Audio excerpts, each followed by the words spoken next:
Today we're going over Chapter 9, Section 2, Special Right Triangles. So we have Theorem 9.4, which is a 45, 45, 90 triangles. All of these triangles are going to be right triangles. So in a 45, 45, 90 triangle, the hypotenuse is root 2 times as long as each leg. So, for example, if we're given that this A is equal to 8, this one's also equal to 8, we're going to get that the hypotenuse is 8 root 2. All of these right triangles that are 45, 45, 90 are isosceles triangles.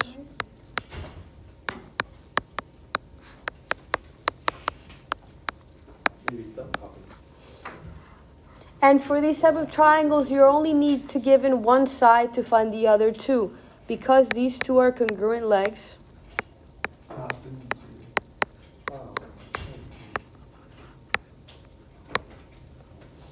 so since those are congruent legs, as long as you're only given one, you are able to find the remainder sides of these triangles in a 45, 45, 90. So I'll write that down. Are you okay, Dan? Yeah.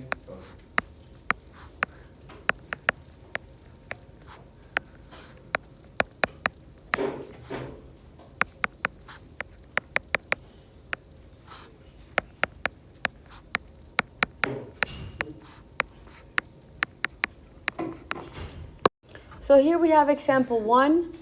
They're telling us that x and x are congruent, and they're telling us that the hypotenuse is 6. Remember, 6 is going to equal to a over 2. So you can solve backwards to solve for x. So we can say a over 2 equals 6. We have to divide by root 2 on both sides. And if you guys remember, we cannot leave a square root at the bottom of this fraction. So I'm going to multiply times root 2 on both sides in order to simplify this. And I will get 6 root 2 over 2, which actually will simplify to 3 root 2. So our x is going to be 3 root 2 as we rationalize the root. Remember, I'll put it here.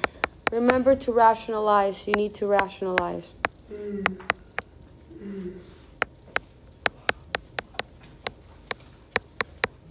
The denominator.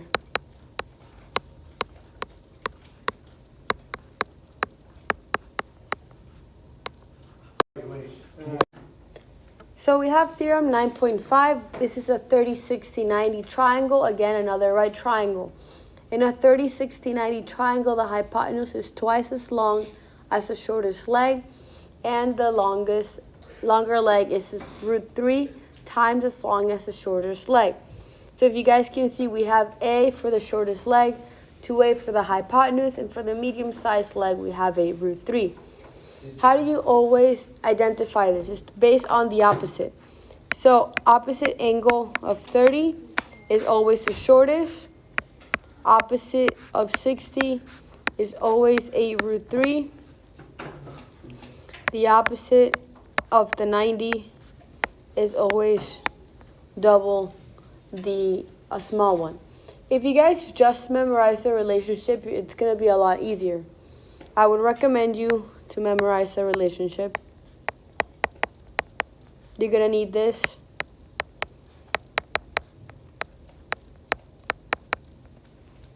From the smallest to the biggest, if you memorize the smallest and how everything relates to the smallest, it'll make it a lot easier. And it's also in relation to the side length in order is based on the smallest side opposite smallest angle. So what does that mean? I have this smaller angle across from A. So we get that A is in relation with angle 30, always the opposite. The medium-sized one is opposite to the 60 because that is the medium-sized angle. And then the 90 degrees is always opposite from the hypotenuse because that is the largest angle. So they are proportional within each other. I'll try to write that down in words. side.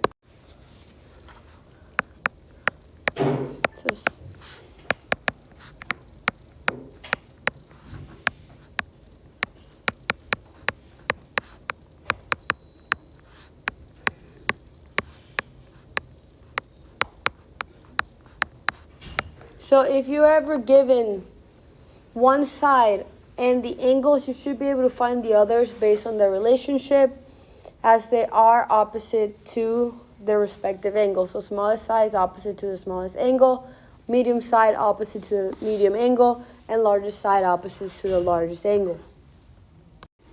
So for example 2, they want us to find the x and the y, and they give us that a side is equal to 5, and that's it.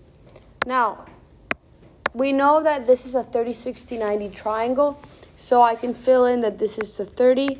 Therefore, this 5 is our A, right? This x is our 8√3, and this y is our 2a. Based on the relationship that is the smallest angle. Now, knowing that, I can say that x is equal to 5√3. All I did was plug it in. And our y is equal to 2 times 5, which is equal to 10. Again, all I did was plug it in. Now, for the 30, 60, 90 triangle, you need at least two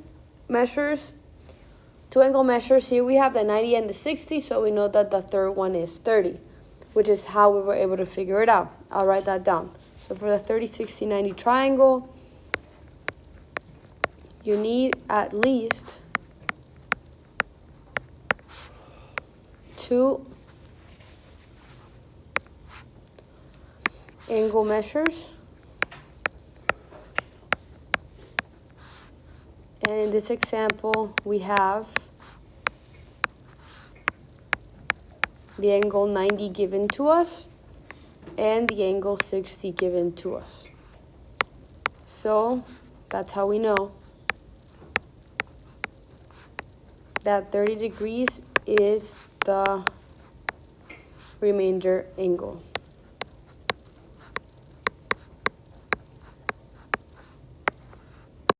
So for example 3, we have the diagonal of a square has a length 6. What is the perimeter of the square? Now, I'm going to try and draw a square the best I possibly can.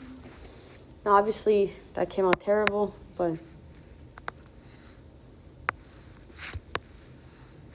that's a little better. Now, they're telling us that the diagonal is 6.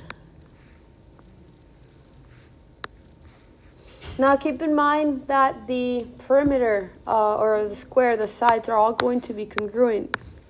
We know that. Because this is an isosceles triangle, you guys can think of this as a 45, 90 triangle in order to solve for it. So since the sides are the same, I can call this A and call this A. You guys remember the way this works? We're able to say that the A√2 is equal to 6 because that is the rule for the hypotenuse with a 45, 90 triangle. Can divide by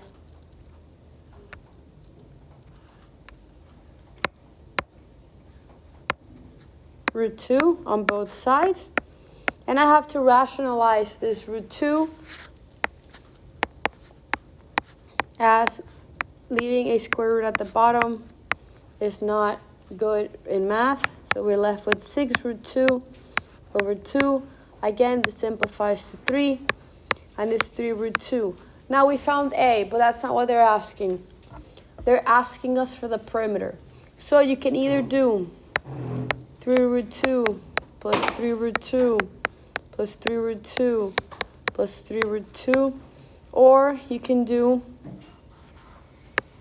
3√2 times 4, since there are 4 sides, and you guys should be able to get for both of them 12√2, 12√2. So this would be your answer.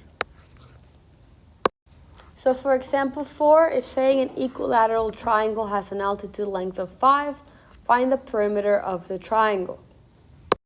So the first thing to remember is that an equilateral triangle is also equiangular.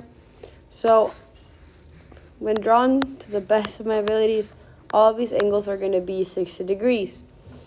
Now, we can't really solve for anything right now, but they tell us that the altitude has a length of 5. So the altitude is the straight line from the top of the triangle to the base that forms a 90-degree angle. So now we have two triangles that are the same, because it breaks it up into perfectly a half. Now I'm only going to deal with one half of this triangle in order to solve for it. So it's going to look something like this. 90 degrees, 60, 30. We know this is 5. We know the one across from the 30 is just A. We know that one across from the 90 is 2A. And we know the one across from the 60 is 8 root 3.